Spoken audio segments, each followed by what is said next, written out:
Ladies and gentlemen, welcome back to the Bodybuilding News Network. We have some physique updates from Stu Sutherland, deep in his offseason, 283 pounds, as well as Jeremy Potvin sharing some offseason physique updates. Who is the best bodybuilder? Sharing two interesting stories, and at the end, we're going to talk about Carlos Thomas Jr. So if you're interested, stay tuned. If you're new here, consider subscribing. But let's go ahead and jump into Jeremy Potvin doing is he still men's physique? A men's physique update? This guy, he's talked about, or at least people have rumored, he might consider doing classic physique. Now, I don't know if I'm in that camp. Obviously, he can do whatever he wants. He's a grown adult. But when I look at his physique, he's one of these guys that just really blows me away in the men's physique division.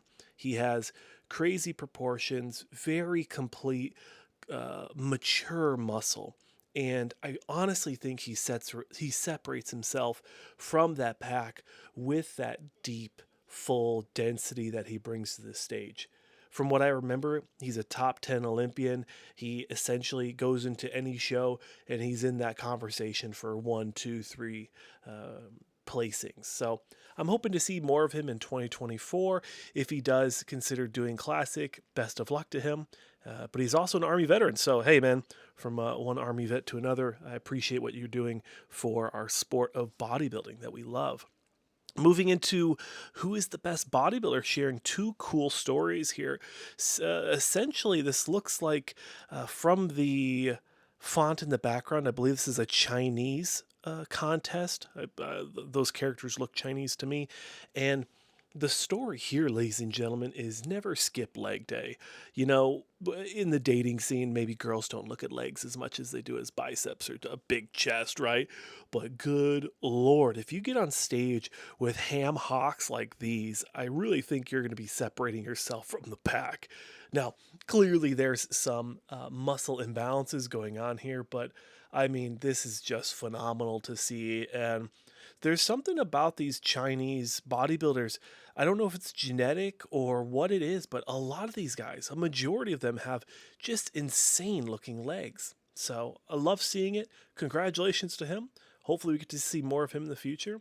Next up, we have an interesting story from Genetic One Kanamali. Kanamali. I don't know. I don't know how to say that one, but Sven Falzen getting featured on Who is the Best Bodybuilders for a very, very freaky, it seems a bad cramp, a bicep cramp. And I've never seen something like that in my time as a bodybuilder and as a commentator. That's just so freaky to see. I've seen stuff like that in the hamstrings before, but wow, I bet you that did not feel good for him. And there was a conversation about Larry Wheels and that being like a Larry Wheels curse. And although Larry Wheels did tear his bicep, and it does make his left, as we look at it, our right, it makes that right bicep of his look super nutty. But I didn't get the correlation, but whatever. It did seem that they have done posing sessions together, so maybe that's just a name drop, right, as we like to do in the sport. So, best of luck to both of those guys. I know this gentleman, Genetic Anomaly. It's like anomaly, but I'm an idiot. Sorry, genetic anomaly. I know he wants to be a pro, so best of luck to him. 20 years old, very young. Stuart Sutherland, off-season update at a lean 283 pounds.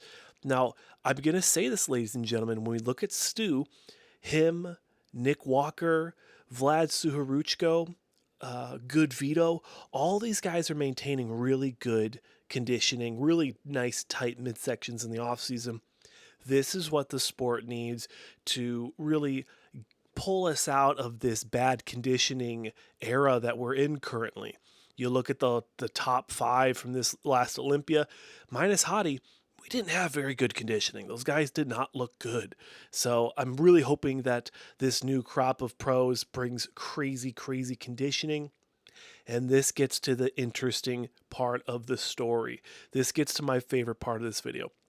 Carlos Thomas Jr., I think, is going to be the next Phil Heath. This is going to be my pick for the next Mr. Olympia. Now, I do think that there is a huge push to get Samson to that first place. That could happen. I don't see it, but it's definitely something that could happen here. Derek could continue to reign as well, but I think with Carlos and his coach Andrew, if they continue to perfect this package, if they continue to bring more improvements to this physique over the next few years, he's only been a pro for 1 year, ladies and gentlemen. So if you see this getting continued to be perfected, this, I think, is going to be the next Mr. Olympia. This is going to be the next most dominant physique in the pro league. It could be a very nice combination of a Ronnie Coleman and a Phil Heath. He has the structure, he's very genetically blessed, and he has great muscle separation, density. He's got nice vascularity on the. Sometimes you don't get that vascularity, like you get a Branch Warren, you get that freaky look, but you don't get the conditioning. So, Carlos, love you, man. You're amazing. I appreciate you always taking time out of your busy schedule to do interviews. Best of luck in the 2024 season. I really hope to see you at the New York Pro, man. But that's it for another episode. Merry Christmas, or whatever holiday you celebrate from here at the Bodybuilding News Network. Thank you so much for watching. If you want to help my parents get retired in 2024, please subscribe to the channel and leave a comment down below, as it helps the algorithm pick up these videos. Again, thanks for watching. Consider subscribing, and I'll see you in the next one.